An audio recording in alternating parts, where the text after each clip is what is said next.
네, 3월 10일 목요일 김영민 매니저와 함께하는 영민한 투자 한번 힘차게 시작해 보겠습니다. 매니저님 안녕하세요. 네, 반갑습니다. 네, 어제 대선으로 하루 쉬었는데 오늘 시장 2% 넘게 또 빨간불 네. 켜주고 있습니다. 이제 앞으로 일시적인 반등으로 봐야 될지 아니면 앞으로의 이제 좀 추세 전환으로 봐도 될지 궁금해요. 일단 어제 쉬어가는 타이밍은 괜찮았던 것 같아요. 네. 그리고 이제 우리나라도 이제 새로운 대통령을 이제 또 당선을 시켰기 때문에 네. 어쨌든 새 시대에 대한 약간의 이제 기대감은 이제 조금씩 무르익지 않을까 이런 생각이 좀 들고요. 워낙 박빙으로 이제 대선이 끝나가지고 어제 저녁 늦게까지 맞아요. 새벽까지 여러분들이 뭐 개표 방송 지켜보시느라고 잠 못 이루는 밤을 보내셨을 것 같은데 제가 생각했을 때는 일단 대내외적인 환경들이 나름대로 이제 주식시장에 조금 우호적으로 바뀌고 있다. 오늘 새벽에 일단 가장 좀 중요한 포인트는 국제 유가가 이제 12% WTI 기준으로 이제 급락을 했다는 거. 유가가 이제 급락을 한 이유는 이제 지정학적 리스크가 완화된 것도 있겠지만 사우디라든지 이라크, UAE 이런 이제 중동의 국가들이 증산에 대한 이제 논의를 시작했다. 이런 얘기들이 좀 나오기 시작하면서 아무래도 최근에 이제 원자재 가격이 많이 올라가고 국제 유가가 많이 급등을 한 게 실제로 이제 지정학적 리스크도 지정학적 리스크지만 3월 달에 이제 상품 선물의 만기를 앞두고 투기적인 수급도 되게 많이 조금 붙어 있는 상황이거든요. 네. 그런 이제 수급들이 대거 이제 차익 실현을 나서면서 유가가 이제 급락을 했고 원자재 가격도 이제 하락을 조금 했다. 물론 이게 이제 완전히 이제 이슈가 해소됐다라고 보기에는 조금 어려워요. 시장이 이제 추세적인 이제 상승을 하려면은 지정학적 리스크에 대한 어느 정도 이제 결론이 좀 나오고 그리고 이제 경기 회복과 관련된 또 신뢰가 다시 어느 정도 형성이 되어야만 추세적인 상승이 나올 거라고 보여지거든요. 아직까지는 이 인플레이션과 또 경기 침체가 이제 또 같이 나타날 수 있는 스태그플레이션에 대한 우려들이 여전히 좀 남아있는 상황이기 때문에 제가 생각했을 땐 다음 주 FOMC가 시장의 어떤 추세적인 전환에 상당히 중요한 변곡점이 될 거라고 보여지거든요. 네. 오히려 우리가 지난 1, 2월 달에 긴축과 관련된 우려 때문에 글로벌 증시가 전체적으로 많이 조금 고생을 좀 했었고 특히나 우리 국내 증시 같은 경우에는 이런 통화정책 리스크에 워낙 좀 강하게 노출이 되어 있는 시장이다 보니까 긴축 이슈가 상당히 좀 중요하다고 볼 수 있는데요. 지금 나타나고 있는 일련의 상황들, 에너지 가격이 급등하고 물가가 계속 좀 올라가고 있는 상황, 연준이 금리는 분명히 3월 달에 올리긴 올려야 될 텐데 네. 올해 금리를 인상하는 횟수 많게는 7, 8번까지 전망을 했었던 게 지금 완전히 쏙 들어갔거든요. 많아야 4번 정도 이제 금리 인상을 할 거다라는 얘기가 중론이기 때문에 3월 FOMC 끝나고 나서 점도표가 공개되면 오히려 긴축과 관련된 우려들이 완화되기 시작하고 물론 뭐 지정학적 리스크도 지금 4차 협상도 계속 오늘 진행이 좀 될 거고 우크라이나의 이제 젤렌스키 대통령이 영토 문제에 대해서도 협상할 의지가 있다. 이제 나토 가입은 완전히 좀 포기를 한 것 같아요. 공식적으로 천명을 하진 않았지만 나토 가입이 실익이 없다라는 거 인정한다라는 걸 이제 젤렌스키 대통령이 직접 이제 발표를 한 상황이기 때문에 네. 지정학적 리스크가 완화되기 시작하고 다음 주에 이제 통화 정책과 관련된 긴축과 관련된 우려가 완전히 이제 불확실성이 좀 해소가 되기 시작하면 시장은 아주 가볍게 반등 시도가 좀 나타날 수 있다 이렇게 보고요. 뭐 러시아 디폴트 얘기하고 여전히 이제 지정학적 리스크에 대한 우려들이 남아 있다라고 얘기를 하는데요. 저는 그런 부분들은 부분적인 지역적인 이슈라고 생각을 하고요. 시장이 이제 근본적으로 가격 조정을 많이 받았었던 이유는 지정학적 리스크에 따른 스태그플레이션 우려거든요. 이것만 해소가 된다면 사실 주식시장이라는 게 실물 경제를 오롯이 반영한다라기보다는 심리적인 부분들을 상당히 선반영시키는 그런 이제 역할을 좀 하고 있는 상황이기 때문에 이미 1, 2월 달에 조정을 받을 때 최악의 상황에 대한 가격 반응은 저는 충분하게 반영이 좀 됐다라고 보여지기 때문에 다음 주 이제 FOMC가 끝나고 난 이후부터는 오히려 시장의 이제 저점 회복 시도, 추세적인 상승 전환 시도를 분명히 조금 준비를 해야 되는 시점이 왔다. 이렇게 말씀을 좀 드리겠습니다. 네, 다음 주부터 불확실성 이슈가 좀 해소되면 추세 전환 기대해봐도 좋겠다라는 의견 들었습니다. 그럼 지금부터는 영민 DJ가 편입했던 종목들 리뷰해보는 시간 가져보겠습니다. 네. 먼저 화요일에 편입했던 서울 옥션부터 한번 살펴보겠습니다. NFT 사업 기대감이 오늘 상승하고 있는데 네. 앞으로 추세 또 상승 기대해봐도 될까요? 오늘 장 초반에 한 5%가 넘게 이제 서울 옥션이 상승을 했어요. 네. 지난 화요일이었죠. 맞아요. 지난 화요일 날 제가 서울 옥션을 여러분들께 이제 소개해드리면서 이 NFT와 관련된 종목들이 결국 게임이나 엔터 업종과 지금 연동되고 있다. 오늘도 보시면 SM이라든지 하이브라든지 이런 종목들이 상당히 강하게 올라가고 있고 컴투소 홀딩스, 컴투소 이런 종목들이 지금 급반등세가 지금 나타나고 있거든요. 특히나 오늘 미국에서 바이든 대통령이 이제 디지털 달러 자산에 대한 이제 검토를 시작한다. 결국 CBDC 얘기가 나온 거고 가상화폐에 대한 이제 규제에 대해서 행정명령에 서명을 할 줄 알았었는데 일단 규제 얘기보다는 오히려 이제 가상화폐 시장을 포용하는 앞으로 이제 어떻게 관리를 해 나갈 것인가 이 부분에 대해서 이제 방점을 좀 두고 있는 듯한 그런 제스처가 나왔기 때문에 비트코인 가격이 이제 급반등을 했고 여러 가상화폐 이제 코인들도 다 가격 반등이 조금 나타나는 그런 모습이었거든요. 말씀드렸던 서울옥션 같은 경우에는 미술품 경매 관련된 종목으로 여러분들이 많이들 알고 계시는데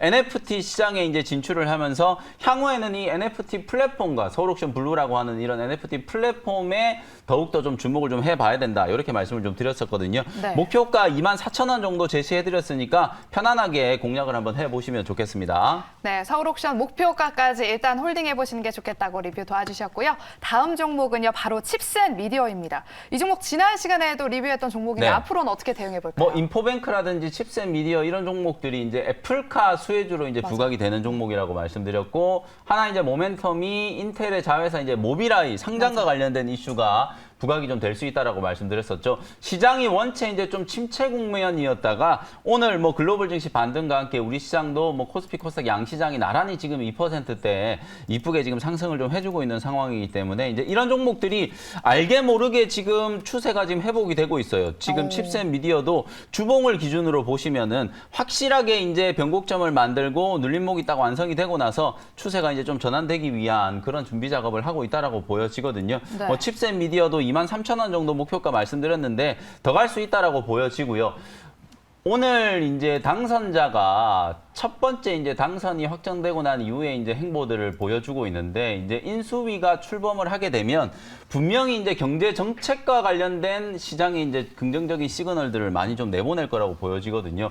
큰 틀에서 보면 뭐 윤석열 당선자가 후보 시절부터 성장에 이제 방점을 두고 그리고 이제 규제를 완화하겠다라는 걸 뭐 지속적으로 얘기를 좀 해왔기 때문에 네. 규제 완화할 수 있는 걸 우리가 곰곰이 생각해 보면 자율주행과 관련된 부분들, 그 다음에 게임 이런 것들 규제 완화할 거고 대표적으로는 또 부동산 규제 완화가 이제 또 손에 꼽힐 거거든요. 그리고 오늘 인터넷 기업들 네이버라든지 카카오 이런 기업들도 급등을 하는 걸 보면 결국 이 규제 완화와 관련된 이제 이슈 속에서 나름대로 이제 호재를 좀 받고 있는 그런 상황으로 보여지기 때문에 칩셋 미디어라든지 이런 차량용 반도체 자율주행 관련된 종목들 역시도 규제 완화 수혜주로 부각이 한번 될 수 있는 그런 상황이라고 보여지니까요. 23,000원 목표가까지 계속해서 보유 전략 제시를 해드리도록 하겠습니다. 네, 칩셋 미디어도 규제 완화 수혜주로 부각받을 수 있기 때문에 일단 목표가까지 계속해서 홀딩해보자고 리뷰 도와주셨습니다. 그럼 오후장에서 우리는 어떤 종목 좀 주목해보면 좋을까요? 네, 방금 제가 뭐 간단하게 힌트를 좀 드렸는데 네. 오늘 뭐 앞서 우리 생쇼 시간에서도 이 규제 완화와 관련된 종목들을 맞아요. 소개를 많이 해주신 것 같은데 네. 그 중에서도 가장 핵심이 이제 결국은 부동산 정책 아니겠어요, 그죠? 부동산, 오늘 이제 맞아요. 관련된 종목 하나를 준비를 해왔는데요. 딱 10,000원 현재가에 하츠라는 종목을 편입을 한번 해보도록 하겠습니다. 오늘 뭐 많은 분들이 계속 얘기를 하겠지만 실제로 이제 이 정책 수혜주들이 선거 전까지 원래 주목을 받았었어야 되는데 선거 전에 전혀 주목을 못 받았어요. 왜냐면 이게 대선이 요번에 뭐 워낙 역대급 비호감 선거다 뭐 이런 얘기들도 많이 하고 네. 네거티브로 일관된 그런 이제 선거 운동을 했었기 때문에 사실 정책 차별화가 거의 없었거든요. 근데 뭐 여당 후보나 야당 후보나 공통적으로 부동산 규제 완화 그리고 이제 부동산 공급을 많이 늘려야 된다라는 얘기를 일성으로 했었기 때문에 윤석열 당선자 역시도 뭐 250만 원 공급 얘기부터 해가지고 재건축 재개발 규제 완화 그다음에 LTV 완화 이런 것들을 지속적으로 지금 얘기를 해왔었기 때문에 아마 맞아요. 경제 정책의 가장 핵심적인 이슈가 부동산 정책이 되지 않을까 저는 그렇게 보거든요. 그래서 중소형 건자재 관련된 종목들도 이런 규제 완화에 이제 수혜를 받을 수 있을 만한 그런 이제 호재가 나온 거라고 보여지고요. 대선 전에 오히려 주목을 못 받았던 것만큼 오히려 지금부터 당선인 시절에서부터 사실상 이제 실제로 공식적인 취임을 하기 전까지 정책적인 어떤 차별화를 어떻게 만들어내는가 그게 이제 좀 중요하다라고 보여지기 때문에 관련된 종목들을 좀 주목을 해볼 필요가 있다라고 보여지고요. 주택 시장은 향후 3년 동안에 계속 이제 공급 우위의 시장이 분명히 될 거예요. 부동산 가격을 잡는 게 이제 국민들이 가장 원하는 어떤 핵심적인 어떤 정책이기 때문에 계속된 공급을 이제 늘리는 정책들을 통해서 관련된 수혜주들을 잘 찾아보시면 될 것 같고요. 실제로 최근에 이제 뭐 유가가 올라가서 그런 것도 있지만 현대건설이라든지 GS건설이라든지 대우건설이라든지 이런 건설주들의 흐름을 보면 건설 대형주들의 주가가 지금 먼저 강하게 좀 반등이 좀 들어오는 그런 모습이 나타나고 있거든요. 이런 흐름들이 이제 낙수 효과가 생기는 생긴다면 하츠 같은 이런 이제 중소형 이제 건자재 관련된 종목들 쪽으로도 매기가 분명히 조금 옮겨갈 수 있다라고 보여지고요. 하츠는 여러분들이 잘 아시는 것처럼 주방에 이제 달려 있는 레인지 후드. 거의 대부분 우리나라 이제 이 레인지 후드 시장의 점유율 거의 60%를 차지하고 있기 때문에 뭐 둘 중 하나는 거의 다 이제 하츠의 레인지 후드를 쓴다라고 생각하시면 되거든요. 그 정도로 압도적인 이제 점유율을 바탕으로 실적도 좀 좋아지고 있고 특히 이제 재건축, 재개발 그리고 리모델링과 관련된 수요가 이제 늘어나기 시작하면 주방에 이제 레인지 후드 교체 수요가 이제 분명히 좀 늘어날 거잖아요. 그리고 최근에 더 이제 좀 중요한 게 뭐냐면 코로나19가 터지고 나서 건물 안이라든지 우리 가정에서도 실내 공기질 정화에 대한 거 얘기를 정말 많이 하거든요. 맞아요. 그래서 이제 공기청정기 수요도 많이 좀 늘어났고 환기청정기, 환기를 시키면서 이제 자연스럽게 이제 공기청정을 할 수 있는 그 환기청정기를 바로 이제 하츠에서 지금 출시를 해놓고 있기 때문에 코로나19로 인해서 이제 이런 부분들에 대한 인식이 완전히 좀 많이 전환이 좀 됐다라고 봐요. 그게 이제 향후에 중장기적으로는 수요가 이제 늘어나고 성장 모멘텀으로 좀 작용할 수 있는 아주 긍정적인 포인트라고 보여지니까요. 레인지 후드와 그 다음에 환기 청정기 요 두 가지를 이제 포인트로 잡고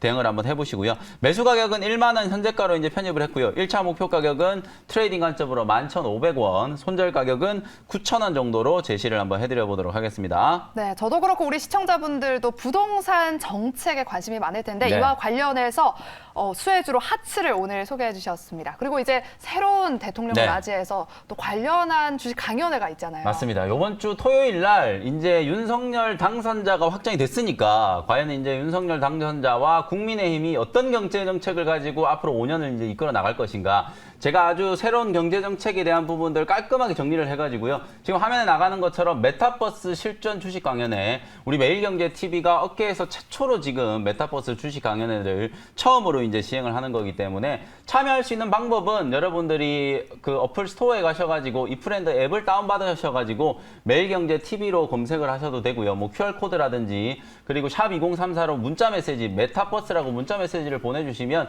접속할 수 있는 경로를 보내드리니까 그런 방법으로 이제 참여를 하시면 되고요. 혹시나 여기 이제 이프렌드 쪽으로 참여를 하고 싶은데 참여를 못할 경우에는 똑같이 이제 온라인 방송으로도 접속을 여러분들이 하실 수 있으니까 그렇게 생각을 하시면 될 것 같고요. 자, 토요일 날 제가 확실하게 새로운 경제정책 그리고 주식시장에서 여러분들이 경제정책과 관련해서 주목해볼 만한 종목들 정리를 해서 말씀드리도록 하겠습니다. 네, 토요일 오후 2시 꼭 기억해 주시고요. 저희는 내일 이 시간에 다시 찾아뵙도록 하겠습니다. 오늘도 함께해 주신 여러분 고맙습니다.